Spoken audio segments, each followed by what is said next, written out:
شوہر بیوی اگر نافرمانی کر رہی ہے تو شوہر کو کیا ہے، آج ہم لوگ کیا کرتے ہیں، لوگ شوہر رات گھوسا چلانے لگتے ہیں، پٹائی کرنے لگتے ہیں۔ نہیں میرے بھائیو، حرام کام، انتہائی غلیظ اور گھٹیا کام ہے، بیویوں پر ہاتھ اٹھانے کی اجازت نہیں ہے۔ آپ کا رب کیا آپ کو ہدایت دے رہا ہے، فَيْضُوهُنَّ وَاهْجُرُوهُنَّ فِي الْمَضَاجِعِ، سمجھاؤ اچھے انداز میں۔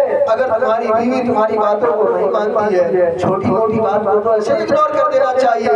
نمک زیادہ ہو گیا، نمک کم ہو گیا، مرچ زیادہ ہو گیا، مرچ کم ہو گیا، 1 گھنٹہ پہلے کھانا بن گیا، کل 1 گھنٹہ بعد کھانا بنا، ان سب چیزوں کو تو ایسے ہی اگنور کر دینا چاہیے۔ ان سب چیزوں کو اگنور کرنے سے رشتہ اور مضبوط ہوتا ہے۔ لیکن اگر شریعت کی کوئی بات ہے، شریعت کی کوئی بات اگر آپ کی بیوی نہیں مانتی ہے، اس کے بیس پر بھی اگر آپ پٹائی کرنا چاہیں تو اس کی اجازت نہیں ہے۔ آپ اس کو نصیحت کیجئے، اچھے سے سمجھائیے اور بہترین انداز میں سمجھائیے، غصے سے نہیں بلکہ اخلاق، ہمدردی اور نرمی کے ساتھ سمجھائیے۔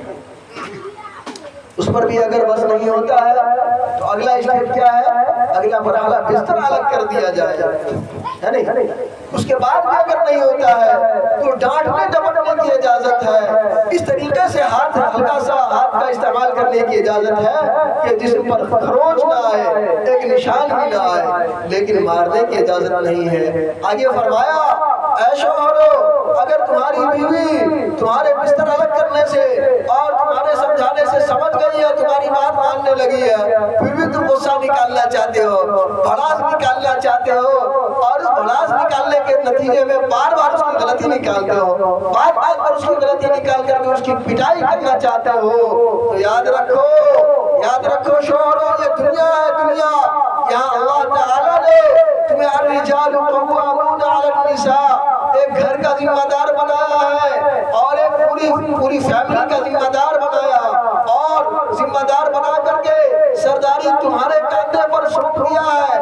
آج تم اس قیادت کا اور آج تم اس سیادت کا فائدہ اٹھا کر کے بہانہ بنا کر کے اس کو پیٹنا چاہتے ہو، پیٹ لو شوہرو، کل بروز قیامت یاد رکھو کس کی حکومت ہوگی، رب تعالیٰ کی حکومت ہوگی، اس کی حکومت سے کہاں بچ کر کے جاؤ گے؟ کیا سوچتے ہو تمہارے نکاح میں اگر ایک لڑکی دے دیا ہے تو تم اس پر جس طریقے سے چاہے ظلم کر لو؟ نہیں میرے بھائیو، دنیا چند روزہ زندگی ہے، آج تم ظلم کر لو گے لیکن اللہ تبارک و تعالیٰ کی پکڑ سے نہیں بچ سکتے۔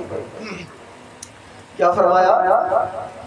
فَإِنْ أَطَعْنَكُمْ فَلَا تَبْغُوا عَلَيْهِنَّ سَبِيلًا إِنَّ اللَّهَ كَانَ عَلِيًّا كَبِيرًا۔ اگر بات مان لے تو بہانہ بنا کر کے اس کو پریشان مت کرو۔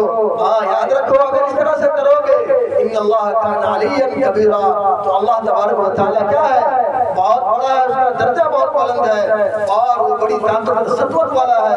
کل بروز قیامت سب کا حساب کتاب اکٹھے ہوگا، سب کا حساب کتاب کیا ہوگا، اکٹھے ہوگا۔ اس لیے میرے دوستو، اگر بیوی آتی ہے تو اس پر ہاتھ چلانے کی اور گالی گلوچ کرنے کی شریعت کوئی اجازت نہیں دیتی ہے۔